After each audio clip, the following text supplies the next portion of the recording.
Hello everyone and welcome back to Clash Royale, where today I'm going to be doing something a little bit different in the video. I'm actually going to be doing a decklist tutorial. So I just started playing Clash Royale again. I say just, but it was at the end of last month. And I've recently jumped. I was stuck at Arena 3 for a very long time, and I found a deck that I believe is actually really great at climbing ladder. And today I'm going to be showing you that deck list as well as doing a tutorial on it. I've climbed from Arena 3 to Arena 5 pretty easily, and here it is. Here's the deck list. The average elixir cost is 3.6. Also, I apologize in advance if I accidentally use Hearthstone terminology such as minions, mana, etc. Stuff like that. So the deck curves out at 5, with the Witch and the Prince at the forefront. These guys are going to be the main sources of pressure from your deck, as well as the mini P.E.K.K.A, but the mini P.E.K.K.A is a little bit less so, and I'll get to that eventually. The reason for the mana curve is because it has a lot of low elixir cost minions as responses. It doesn't run any spells, rather it runs a lot of minions with area of effect damage. For instance, I just replaced the Spear Goblins with Fire Spirits, and it seemed to help the deck tremendously actually. Although the Spear Goblins have a tendency to persist a little bit longer, the Fire Spirits will actually deal more burst damage in the moment. So you want to start with the Witch. An ideal starting hand is just the Witch and a couple response cards. The Bomber is run merely as a tech card for the Skeleton Army. It can help in the late game once you get double elixir, but otherwise it's mostly just tech. The Prince is going to be the main source of damage as well as from the mini P.E.K.K.A. The reason for running minions rather than minion horde is simply because it requires less mana. So that's legitimately it. Because you can often beat a minion horde with your baby dragon or just minions and the Fire Spirits or something like that. Plus the Witch, Fire Spirits, quote unquote minions, the Bomber, the Dragon, they all deal damage in an area. Quote unquote minions, because there's 3 of them. Okay, so here we are in game, looking at a couple of the most recent games that I played while climbing ladder. I'm going to try to avoid saying very general things about Clash Royale. For instance, wait until your elixir is all the way up, because it really does vary. So for instance, ideal starting hand includes a Witch or a Prince. Otherwise, you may have to just kind of filter through your hand until you can find one of your primary damage dealers.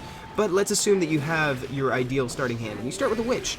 I am right-handed, so I typically go on the right side.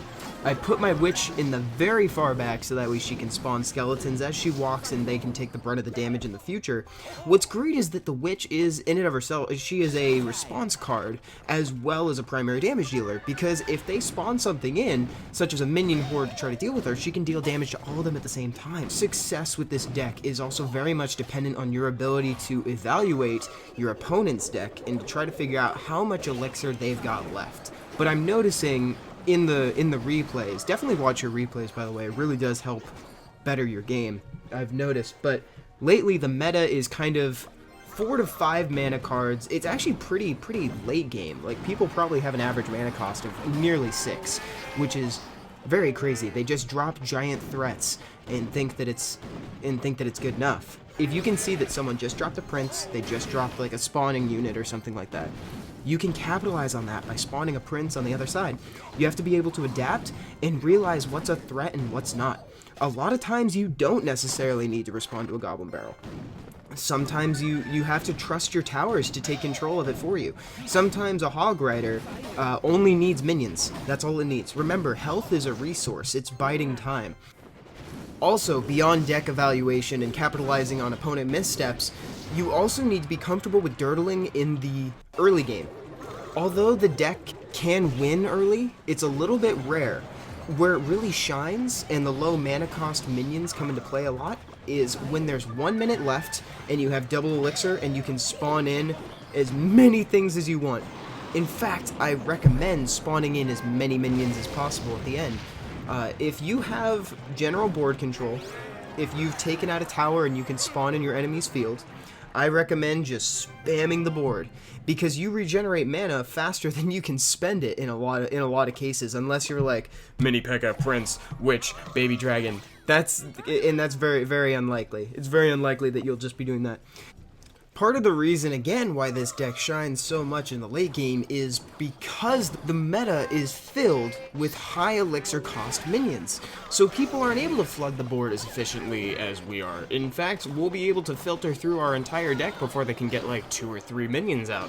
Out of 25 games, I've gone 22-3.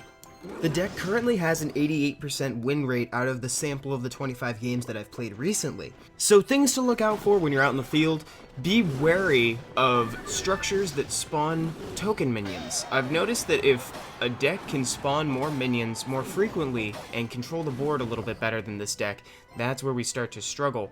If it's merely defensive structures, this deck performs very well, but upon the spawning ones, it's a little less so. It's especially dangerous if they have a very efficient way of dealing with your witch or the prince. That's when you really have to take extra care to evaluate how much mana they just spent, so how much they probably have left. Oh, I totally haven't addressed the knight yet. The knight's purpose is simply to support the witch on her journey to the tower. Or if you think that you can spare 3 mana, you can spawn him in as an additional threat. He's pretty decent at dealing single target damage. You can spawn him in front and he can tank for the witch, or he can like support a mini P.E.K.K.A. and like help win a fight against a higher level one or something like that. He's purely there for support. If you run into a deck, by the way, to finish my previous thought, that spawns in more minions, you should start teching in a few more cards, even a little bit more burst. If you want to do a minion horde there, just to do a bombing run over all the token minions, then by all means do so. And if you don't have the fire spirits just yet, spear goblins will do just fine. Now it's time for review. So starting off, you're going to want to have a witch in your starting hand if possible. If you don't have anything in your starting hand, which has happened to me before, you're going to want to filter for your damage. Spawn in things until you can get to your primary damage dealers. Next, you need to be able to evaluate your threats. Figure out how much elixir they just spent on that minion, and then capitalize on that elixir usage. You need to be able to figure out whether or not something needs a response, or if you should apply pressure of your own. Next, still in the early game here, you're gonna need to dirtle. Try to control the board as much as possible. You don't necessarily need to keep a board presence, although that would be ideal. You just need to keep your opponent from having one at all. And then, finally, in the late game, flood the board. Drop everything you can, put a whole bunch of pressure on their side, just so that way they have to respond. It forces them onto the defensive. Alright guys, well thank you so much for watching this deck list and tutorial. I hope you enjoyed it. If you'd like to see more, please let me know in the comment section below. Also, if you have any deck lists that you want me to try out, please let me know. Just bear in mind that I am currently in Spell Valley, so I may not have access to everything that you do, but I'm still climbing ladder and I'm going to be doing more videos on Clash Royale soon. Alright guys, have a great day and I'll talk to you all later. Bye bye.